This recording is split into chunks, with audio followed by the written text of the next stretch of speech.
Hey guys, we recently finished Volume 6 of RWBY, and while we have much to say about the season itself, we're first going to conquer the topic so many people have been buzzing about. Stop. That was awful! Today we are talking about Bumblebee, or if you're unfamiliar with the cutesy names the RWBY fandom uses to refer to its ships, the romantic pairing between Yang Xiaolong and Blake Belladonna. This pairing has consistently been one of the most popular ships in the fandom, and with the end of Volume 6 being what it was, many consider it semi-canon, including the all-reliable shipping wiki. It's pretty obvious to us that the show is implying Blake and Yang have feelings for each other, and they're both aware of it. While there hasn't been any hard evidence, like a literal confession or kiss, if you have any ability to read subtext at all, you really can't deny that the pining is there. And if Volume 6 wasn't enough proof for you, watch any of the voice actors' interviews where they gab about how much they love Bumblebee. Bumblebee. Bumblebee.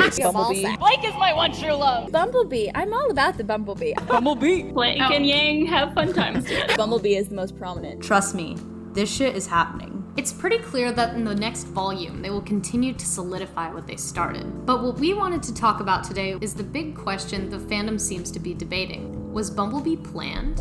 See, RWBY has always had a non-committal way of writing their romance. It seemed for a long time that they were dangling Sun around for multiple seasons, implying some kind of romance there with Blake. When Sun was introduced, we were confident that he would end up with Blake in some form. Not because we wanted him to, but just because that was the direction things seemed to be headed. Since Sun's character introduction, his potential for romance with Blake has been a major aspect of their dynamic. He's obviously had a massive crush on her since the moment they met. Even without knowing her at all, he insisted on hearing her troubles out. They began talking because of their shared status as Faunus, but even after, he persisted trying to get to know her and help her even when he was explicitly turned away. It was clear that his flirtatious nature was specific to her. He was never deterred by her closed-off nature, and his commitment to her easily read as romantically motivated.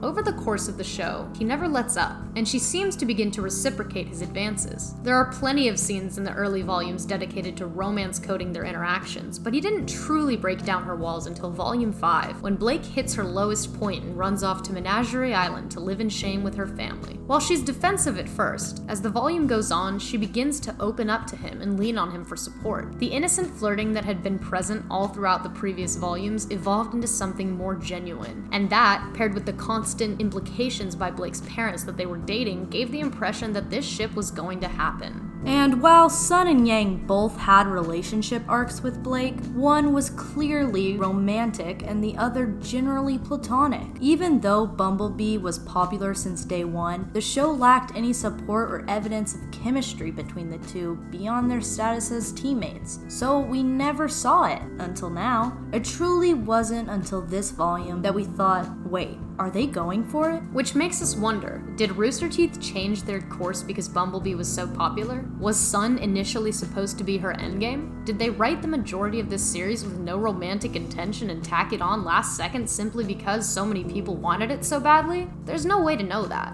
What? Yeah, it could have been a possibility they were exploring since day one, or indeed it could have been decided on the fly. After all, we're all familiar with RWBY's improv writing style. Unfortunately, from a writing standpoint, it's difficult to discern at which point either of them started seeing each other romantically. The build-up isn't as strong as we wish it could have been. While they did dedicate ample time to develop their friendship, the anger and guilt at each other after the attack on Beacon, and then newfound trust in each other post-Volume 5, there was never anything we could really call an indication that they had begun to see each other in a romantic light. Don't get us wrong. We were actually happy to see the show dedicate time to Yang and Blake's relationship after Volume 4, but we were surprised they seemed to make the commitment to romance at the end of Volume 6. We're not angry or disappointed, nor are we die-hard Bumblebee stans. In general, we're pretty neutral about the pairing. We don't take issue with the ship itself, though we do think it could have been built up better. That statement goes for a lot of relationships in RWBY though. They've never been all that great at conveying believable romance beyond outright stating its existence. They never fully presented us with the heavy weight of Blake and Adam's romantic past, instead leaving it as this sort of nebulous, hand-wavy partnership that was toxic because Blake said so. We know very little about Adam as a character beyond that he's a dick to women and humans alike, so the show really missed out on some major opportunities for both his and Blake's development by just having Blake repeatedly announce how shitty he was to her.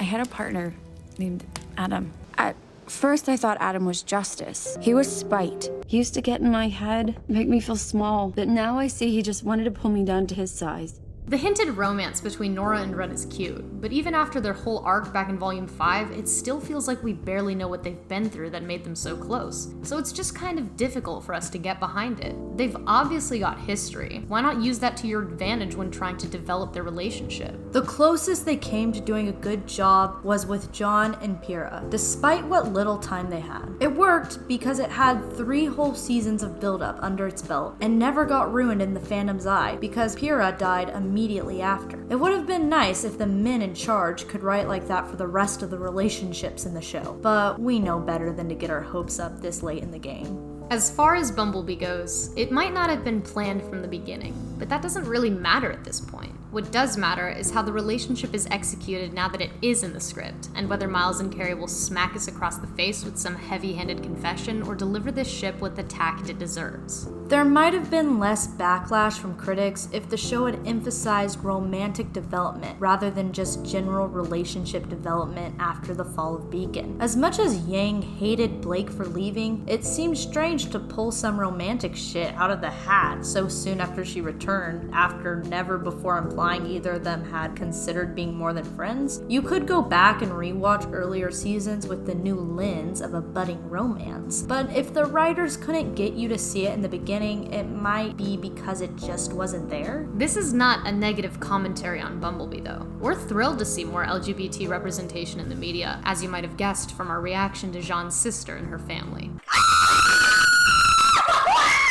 But we do believe it's equally important to write these relationships well, and while the execution of Bumblebee isn't the worst we've seen, it's not at its best just yet either. If you think we missed the mark with this analysis, feel free to let us know what you think on Twitter or in the comments below. Ultimately, our goal is to start a conversation about writing, not just stand up here on a soapbox and lecture about it. Thanks for joining us today on RWBY, and don't forget to smash that subscribe! Thanks to all our patrons who support the channel so generously, and a special thanks to our space explorers Alex Strussball and Frosty Fullbuster.